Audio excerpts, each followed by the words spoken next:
Hello everyone, আমি প্রিয়াঙ্কা দে টাউটিরার। আজকে যে টপিকটা নিয়ে কথা বলবো সেটা হচ্ছে মানুষের একটা ভুল ধারণা, যে সেটা হচ্ছে এই পৃথিবীতে ঠাকুরের ইচ্ছা ছাড়া একটা গাছের পাতাও নড়ে না। অনেকেই মুখে আমি এই কথাটা শুনি যে এই পৃথিবীটা ঠাকুরের ইচ্ছা না থাকলে একটা নর্মাল একটা গাছের পাতাও নড়তে পারে না। কনসেপ্টটাই পুরো ভুল। শ্রী শ্রী ঠাকুর অনুকূলচন্দ্র চক্রবর্তীজি কনসেপ্টটাই পুরো ভুল বলে দিয়েছেন। কারণ তার মতে সে বলেছেন যে আমি শুধুমাত্র সেখানেই ওয়ার্ক করতে পারি, সেখানেই কাজ করতে পারি যেখানে আমাকে অ্যালাউ করা হয়। যে মানুষ আমাকে তার জীবনের দড়িটা দিয়ে রেখেছে, আমি শুধু সেখানেই ওয়ার্ক করতে পারি।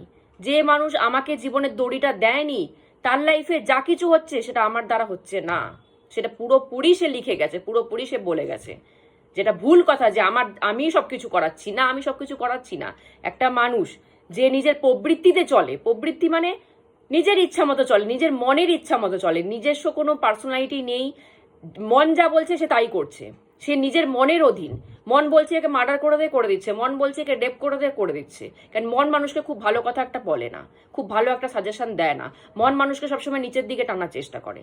তো যে মানুষ মনের কন্ট্রোলে বসে আছে, যে মানুষ নিজের মনকে আমরা প্রবৃত্তি বলি, প্রবৃত্তির কন্ট্রোলে নিজে বসে আছে, তো তার লাইফে যেটাই হচ্ছে না কেন, খারাপ হচ্ছে ভালো হচ্ছে, সেটা আমার দ্বারা হচ্ছে না, সেটা তার দ্বারাই হচ্ছে। তার লাইফে যদি খারাপও হয় তার দ্বারাই হচ্ছে।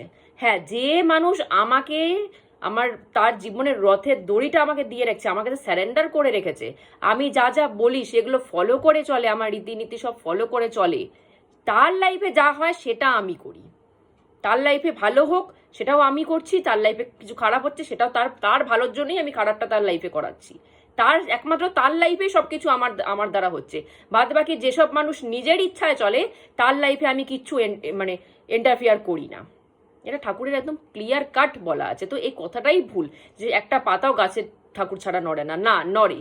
যারা মানুষ নিজের ইচ্ছা মতো চলে, তাদের লাইফে যা হয় তাদের ইচ্ছাতেই হয়। আর যারা ঠাকুরের কাছে সমর্পণ করে রেখেছে, নিজের জীবন, নিজের শরীর সবকিছু সমর্পণ, ভবিষ্যৎ সবকিছু সমর্পণ করে রেখেছে, তাদের লাইফে যা হয় সেটা ঠাকুরের ইচ্ছায় হয়। তো জিনিসটা দুটো আলাদা। তো আজকের মতো এখানেই স্টপ করছি। জয় গুরু।